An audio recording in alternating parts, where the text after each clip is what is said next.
আসসালামু আলাইকুম। আমার নাম মোহাম্মদ আব্দুর রহিম। আপনারা দেখছেন এয়ার এক্সপেরিমেন্ট। আজকে ভিডিওতে আমি রাউটার এবং অনুর জন্য একটি মিনি ইউপিএস বানিয়ে দেখাবো। তো চলুন আর দেরি না করে ভিডিওটি শুরু করা যাক। তো ভিডিও শুরুর আগে যারা আমার চ্যানেলটি এখনও পর্যন্ত সাবস্ক্রাইব করেননি তাদের কাছে একটাই অনুরোধ যে আমার চ্যানেলটি সাবস্ক্রাইব করুন এবং যারা আগে থেকে করে রেখেছেন তাদেরকে অসংখ্য অসংখ্য ধন্যবাদ। তো সবার প্রথমে আমাদের এরকম দুটি লিথিয়াম আয়ন ব্যাটারি লাগবে। এগুলো আপনারা যে কোনো লোকাল ইলেকট্রনিক মার্কেটেই পেয়ে যাবেন। এই দুটি ব্যাটারি মোট 1300 mAh করে। তো এগুলো ব্যাটারিকে আমরা প্রথমে টেপ দিয়ে পেঁচিয়ে প্যারালাল করে কানেকশন করে নেব। তো এই ব্যাটারি চার্জ দেওয়ার জন্য আমি এখানে একটি চার্জিং মডিউল ব্যবহার করব। তো এই ধরনের চার্জিং মডিউল আপনারা 20-30 টাকা দিয়ে কিনে নিতে পারবেন। তো আপনারা দেখতেই পারছেন যে আমি কানেকশন করে নিয়েছি। কানেকশন করা খুবই সহজ। ব্যাটারির নেগেটিভ পজিটিভ তার আমরা মডিউলের বি প্লাস এবং বি মাইনাসের সাথে সোল্ডারিং করে নেব এবং আউটপুটে আমরা দুটি তার সোল্ডারিং করে নেব। ইউপিএসটি অন অফ করার জন্য আমি এখানে একটি সুইচ ব্যবহার করব। তো ব্যাটারি পজিটিভ তারের সাথে আমরা সুইচটি সোল্ডারিং করে নেব। তো এই পর্যন্ত যদি আমার ভিডিওটি ভালো লেগে থাকে তাহলে চ্যানেলটি সাবস্ক্রাইব করবেন, ভিডিওটি একটি লাইক করবেন এবং বন্ধুদের কাছে শেয়ার করবেন। তারগুলো সোল্ডারিং হয়ে গেলে আমরা এই ধরনের দুটি বুস্ট কনভার্টার ব্যবহার করব। এই বুস্ট কনভার্টার দেখতে ছোট হলেও এটি দ্বারা আপনারা 5 ভোল্ট, 8 ভোল্ট, 9 ভোল্ট এবং 12 ভোল্ট আউটপুট পেতে পারেন। আপনারা চাইলে এই ধরনের বুস্টার মডিউলও ব্যবহার করতে পারেন, তবে এই বুস্টার মডিউলের দাম ওই ছোট বুস্টার মডিউলের তুলনায় অনেক বেশি হয়ে থাকে। আমরা দুটি মডিউল নিয়েছি, এর মধ্যে একটি 12 ভোল্টের জন্য হবে এবং অপরটি 9 ভোল্টের জন্য হবে। আমরা যদি ভোল্টেজ বুস্টারের পেছনে লক্ষ্য করি তাহলে এখানে বিভিন্ন ধরনের ভোল্টেজ আউটপুট রয়েছে এবং এখানে এ এবং বি নামে একটি কানেকশন রয়েছে। তো আপনারা এ বি কানেকশন ডিসোল্ডার বা জাম্পার করে আপনারা বিভিন্ন ধরনের ভোল্টেজ নিতে পারেন। তো আমি 9 ভোল্টের জন্য নিচ্ছি। 9 ভোল্টের জন্য আমাদের এ জাম্পার করতে হবে এবং বি ডিসোল্ডার করতে হবে। তো আমি ফটাফট এটি করে নিই। তো এখানে দেখতেই পারছেন যে এই মডিউল থেকে আমরা 9 ভোল্ট আউটপুট পাচ্ছি। তো আপনারা এখানে আরেকটি মডিউল লাগাতে পারেন 5 ভোল্ট আউটপুটের জন্য। তো আমি শুধু এখানে দুটি মডিউলই ব্যবহার করছি, আপনারা চাইলে এখানে 3টি ব্যবহার করতে পারেন। তো এরপর আমাদের এরকম দুটি ডিসি সকেট লাগবে। তো এখন আমরা মডিউলগুলো কানেকশন করে নেব। মডিউলগুলো কানেকশন করা খুবই সহজ। শুধু ব্যাটারির নেগেটিভ পজিটিভ আমরা মডিউলের ইনপুটের সাথে সোল্ডারিং করে নেব এবং আউটপুটের সাথে আমরা ডিসি সকেটটি সোল্ডারিং করে নেব।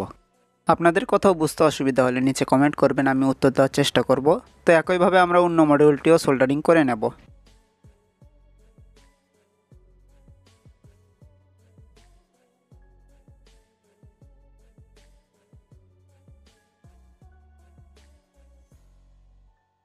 তো আপনারা দেখতেই পারছেন যে আমি সকল কিছু সোল্ডারিং করে নিয়েছি। তো একটা সকেট দিয়ে আমরা 12 ভোল্ট আউটপুট পাবো এবং অন্য সকেট দিয়ে আমরা 9 ভোল্ট আউটপুট পাবো।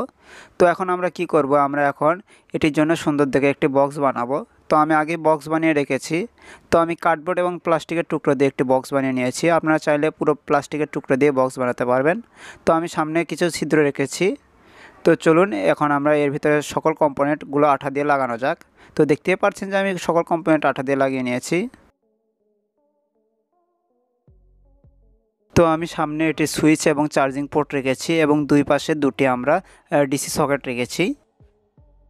তো আমরা সব কিছু ভালোভাবে চেক করে নেব। তো দেখতেই পাচ্ছেন সব কিছু ঠিক রয়েছে। তো এখন আমরা এটিকে চেক করব যেটি আমাদের ভোল্টেজ আউটপুট দিচ্ছে কিনা। তো সেজন্য আমি এ ধরনের একটি ডিজিটাল মাল্টিমিটার ব্যবহার করব। তো দেখতেই পাচ্ছেন ডিজিটাল মাল্টিমিটারটি। তো এখন আমরা চেক করব। তো প্রথমে আমরা 12 ভোল্টের পোর্টে দেব। তো দেখতেই পাচ্ছেন যে এটি 12 ভোল্ট আউটপুট দিচ্ছে। তো এখন আমরা এটি 9 ভোল্টের পোর্টে দেব। তো দেখতেই পাচ্ছেন যে এটি 9.2 ভোল্ট আউটপুট দিচ্ছে। তো আমাদের মিনি ইউপিএসটি সঠিকভাবে কাজ করছে। তো এখন আমরা কি করব, এটির উপরের যে আমাদের খালি অংশটি আছে তা আমরা কার্ডবোর্ডের টুকরো দিয়ে ঢেকে দেব।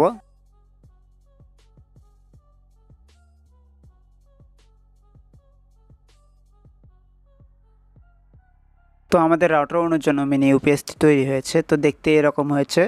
তো এটিকে চার্জ দেওয়ার জন্য সামনে আমি মাইক্রো ইউএসবি পোর্ট রেখেছি। তো এটিকে চার্জ দিলে আমাদের এটির ভিতরে একটি লাল আলো জ্বলবে এবং ফুল চার্জ হয়ে গেলে নীল আলো জ্বলবে। তো দেখতেই পারছেন যে এটি চার্জ হচ্ছে। তো চলুন এখন দেখা যাক যে এটি একসাথে কত ভোল্টেজ আউটপুট দেয়।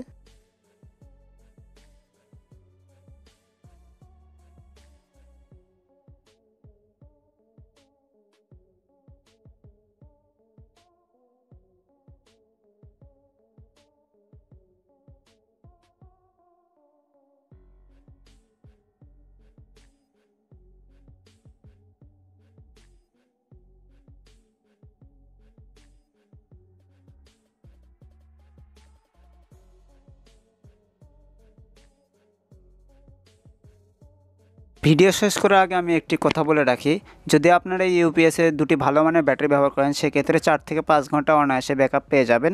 তো আজকে এইটুকুই। ভিডিওটি ভালো লাগলে অবশ্যই চ্যানেলটি সাবস্ক্রাইব করবেন, বন্ধুদের কাছে ভিডিওটি শেয়ার করবেন। তো দেখা হচ্ছে পরে কোনো ভিডিওতে। ভালো থাকবেন। আল্লাহ হাফেজ।